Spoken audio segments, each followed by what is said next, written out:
Hello everyone, welcome back our YouTube educational channel. Friends, हम लोग बिहार शिक्षक भर्ती में बिहार से संबंधित स्पेशल टॉपिक को कंप्लीट कर रहे हैं, जो कि हमेशा किसी भी कॉम्पिटिटिव एग्ज़ाम में पूछे जाते हैं। आज बिहार स्पेशल में हमारा तीसरा क्लास है और आज का हमारा टॉपिक है बिहार कौमी सेवक दल।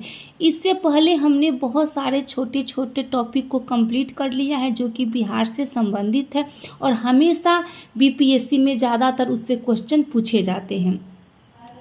तो बिहार कौमी सेवक दल, आपको याद होगा कि मैंने आपको भारतीय राष्ट्रीय कांग्रेस को कंप्लीट करवाया था।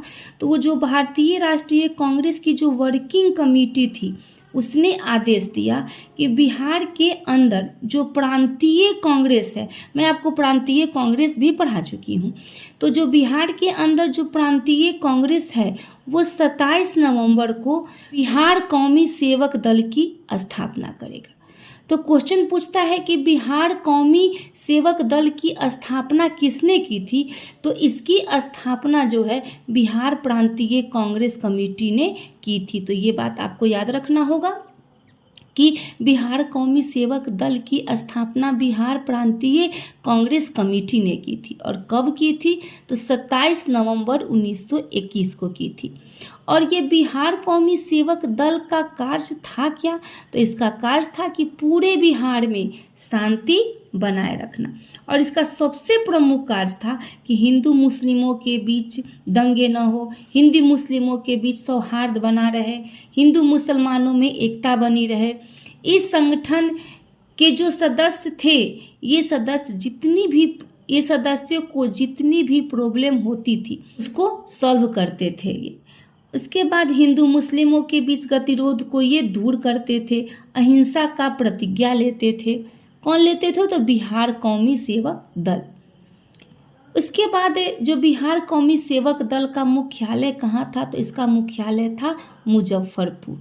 ठीक है, इसके प्रमुख सदस्य पूछा जाता है एग्जाम में, तो पूछा जाता है कि बिहार कौमी सेवक दल के प्रमुख सदस्य कौन थे? तो इसके सबसे प्रमुख सदस्य थे दीप नारायण सिंह। ठीक है, इसमें 4 प्रमुख सदस्य, 4 प्रमुख सदस्यों के नाम आपको ध्यान में रखने होंगे। पहला है दीप नारायण सिंह, दूसरा है मौलवी मोहम्मद शफी, तीसरा है मजहरुल हक, चौथा है डॉक्टर अरुरंजय सहाय वर्मा। तो ये 4 नाम आपको ध्यान में रखने होंगे। आज बिहार कौमी सेवक दल का मूल मंत्र क्या था? तो इसका मूल मंत्र था अहिंसा। ठीक है, अब ये जो है आपका बिहार कौमी सेवक दल का टॉपिक जो है इतना ही तक है, इससे ज़्यादा आपको बीपीएससी में नहीं पूछेगा। और उसके बाद नेक्स्ट जो टॉपिक है पूछता है बिहार में स्वराज दल। आपको याद होगा स्वराज दल का टॉपिक मैं अलग से आपको पढ़ा चुकी हूँ। जब भारत में स्वराज दल हुआ था उस टॉपिक को मैं कंप्लीट करवा चुकी हूँ। ये है बिहार में स्वराज दल। तो बिहार में इसकी स्थापना यानी कि स्वराज दल की स्थापना कब हुई थी? तो 26 जनवरी 1923 को हुई थी। अगर आपको भारत का स्वराज दल देखना हो तो इसका वीडियो पहले से ही बना हुआ है, आप वहां से जाके समझने का प्रयास कर सकते हैं। मैं सिर्फ यहाँ बिहार में स्वराज दल के बारे में ही पढ़ाऊंगी। उसके बाद इसका अध्यक्ष पूछता है कि इसके अध्यक्ष कौन थे? तो इसके अध्यक्ष थे नारायण प्रसाद। कहाँ से थे? तो वो छपरा से थे।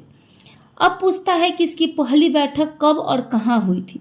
तो बिहार में स्वराज दल की पहली बैठक 26 जनवरी 1923 को पटना में हुई थी। ठीक है, फिर पूछता है कि बिहार में स्वराज दल की दूसरी बैठक कब हुई थी?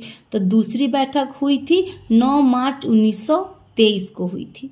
ठीक है, पहली हुई थी 26 जनवरी को और दूसरी बैठक हुई थी 9 मार्च को। उसके बाद जब दूसरी बैठक हुई तो दूसरी बैठक में नई कार्यकारिणी बनी और इसके सदस्य बनाए गए डॉक्टर अरुरंजय सहाय वर्मा को इसका सदस्य बनाया गया। जब दूसरी बैठक हुई बिहार में तो यह तय हुआ कि बिहार के अंदर एक नई टीम बनानी होगी। जो नारायण प्रसाद की जो टीम है वो इतनी इफेक्टिव नहीं है। नारायण प्रसाद किसकी बात कर रहा है? नारायण प्रसाद का नाम यहाँ पे कहाँ से आया? तो बिहार में जो पहली बैठक हुई थी स्वराज जब बिहार में जब पहली बैठक हुई थी उसके अध्यक्ष बनाए गए थे नारायण प्रसाद को। तो जो वही नारायण प्रसाद की जो टीम है वो उतनी इफेक्टिव नहीं है, इसलिए दूसरी बैठक हुई थी। और दूसरी बैठक का सचिव पूछता है कभी कभी, तो इसका सचिव का नाम था कृष्ण वल्लभ सहाय और दूसरा था अब्दुल बारी। तो ये दो सचिव के नाम याद रखिएगा। और दूसरी में अध्यक्ष बनाए गए थे डॉक्टर अरुणंजय सहाय वर्मा को, और पहले में बनाया गया था नारायण प्रसाद को, जो कि कहाँ से थे, वो छपरा से थे। ठीक है। उसके बाद तीसरी बैठक कब हुई है ये भी पूछता है। तो तीसरी बैठक हुई थी 2 जून को पटना में हुई थी। ठीक है। आपको याद होगा कि जब मैं आपको भारत में स्वराज दल की स्थापना के बारे में बताई थी तो उसमें आपको बताई थी कि जो हम स्वराज दल था वो 101 सीट में 41 सीटों पर वो विजय हासिल करता है। तो जब 41 सीट पे वो विजय हासिल करता है तो जाहिर सी बात है कि इसमें से कुछ सीट बिहार के भी होंगे। तो बिहार में कुल 12 सीट थे और 12 सीट में 8 सीट पर स्वराज दल को विजय प्राप्त हुआ था। तो जब भारत में स्वराज दल में 41 में 8 सीट जो बिहार प्रांत से जीता गया था, उसमें से तिरहुत प्रमंडल से जीता गया था, पटना से, शाहाबाद और हथुआ, इन 4 जगहों से ही पूछा जाता है कि कौन लोग जीते थे। तो बस इन 4 जगहों से जो लोग जीते थे उनका नाम आपको ध्यान में रखना होगा। तिरहुत प्रमंडल से 2 लोग जीते थे। पहले का नाम था मौलाना मोहम्मद शफी और दूसरे थे बाबू श्यामा चरण। ठीक है। उसके बाद फिर पटना से कौन लोग जीते थे, तो पटना से जीते थे खां बहादुर सरफराज हुसैन। और शाहाबाद से कौन जीते थे, शाहाबाद से जीते थे अंबिका प्रसाद सिंह। फिर हथुआ से कौन जीते थे, तो महाराजा बहादुर। इससे ज़्यादा आपको बिहार में स्वराज दल से एक भी टॉपिक नहीं पूछेगा। ये इसलिए क्योंकि ये बिहार से संबंधित इसलिए एग्जाम में पूछता है। उसके बाद नेहरू रिपोर्ट जो कि 1928 में आई थी, हम लोग बिहार के संदर्भ में देख लेते हैं। और भारत के संदर्भ में तो हम लोग इसका एक वीडियो अलग से ही कंप्लीट कर चुके हैं। तो सभी दल के सदस्य इसमें शामिल हुए थे और बिहार से सिर्फ एक सदस्य शामिल हुए थे नेहरू रिपोर्ट में, और उनका नाम था सर अली इमाम। ठीक है। नाम क्या था, नाम था सर अली इमाम। ये नाम आपको याद रखने होंगे। नेक्स्ट टॉपिक है साइमन कमीशन, बिहार का संदर्भ साइमन कमीशन में। हमने साइमन कमीशन का भी एक वीडियो अलग से बना दिया है, लेकिन इसमें सिर्फ बिहार से हम लोग समझने का प्रयास करेंगे। तो बिहार आपको याद होगा कि साइमन कमीशन जो है 3 फरवरी 1928 को बॉम्बे पहुंचा था। अगर आपको थोड़ा भी कन्फ्यूज़न होगा तो आप मेरा वीडियो देख लीजिएगा, साइमन कमीशन का एक अलग से वीडियो है, तो आपको क्लियर समझ में आ जाएगा।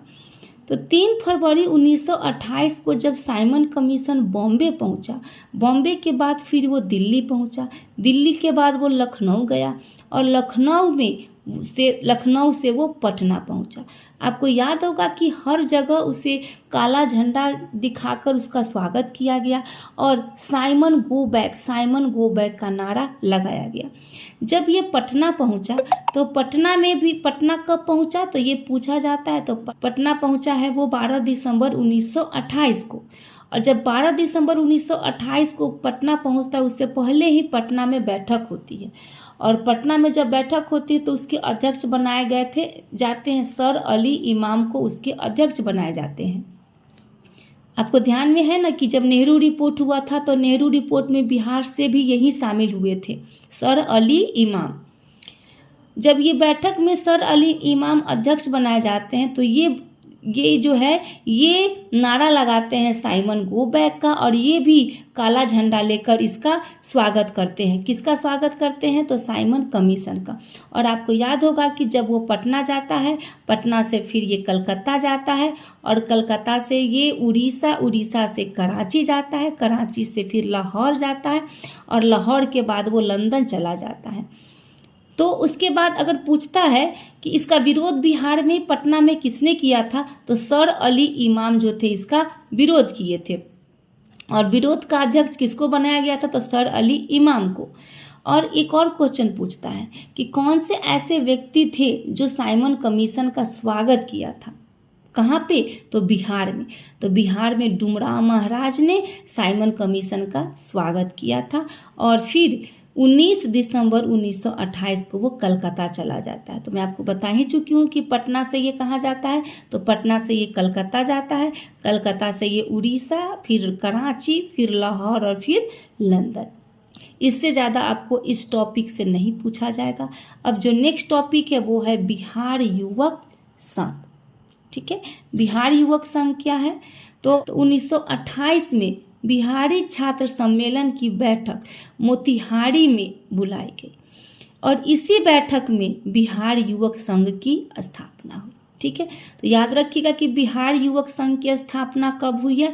तो बिहारी छात्र सम्मेलन की बैठक में 1928 में मोतिहारी में हुई है। ठीक है, अब पूछता है इसका अध्यक्ष कि बिहार युवक संघ का अध्यक्ष किसे बनाया गया था?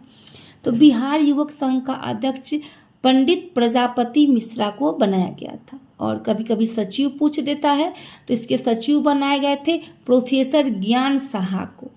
ठीक है, प्रोफेसर ज्ञान साहा को बिहार युवक संघ का सचिव बनाया गया था और 14 अप्रैल को नौजवान दिवस मनाया गया। पहली बार नौजवान दिवस कब मनाया गया? पहली बार 14 अप्रैल को नौजवान दिवस मनाया गया। ठीक है, उसके बाद ये टॉपिक मेरा यहीं पे कंप्लीट होता है और अब नेक्स्ट वीडियो में हम कंप्लीट करेंगे बिहार में किसान आंदोलन, जो कि किसान आंदोलन से TRE 2 में भी क्वेश्चन पूछे गए हैं। तो मेरा नेक्स्ट टॉपिक होगा बिहार में किसान आंदोलन, फिर बिहार में सविनय अवज्ञा आंदोलन कौन करते हैं, इसका नेतृत्व कौन करता है, ये सभी टॉपिक को हम लोग नेक्स्ट वीडियो में कंप्लीट करेंगे। अगर आप लोगों को मेरा वीडियो अच्छा लगे तो मेरे वीडियो को लाइक करें, शेयर करें, मेरे चैनल को सब्सक्राइब करें तथा कमेंट करें। तो बने रहिए हमारे साथ, मिलते हैं नेक्स्ट वीडियो में नेक्स्ट टॉपिक के साथ। धन्यवाद।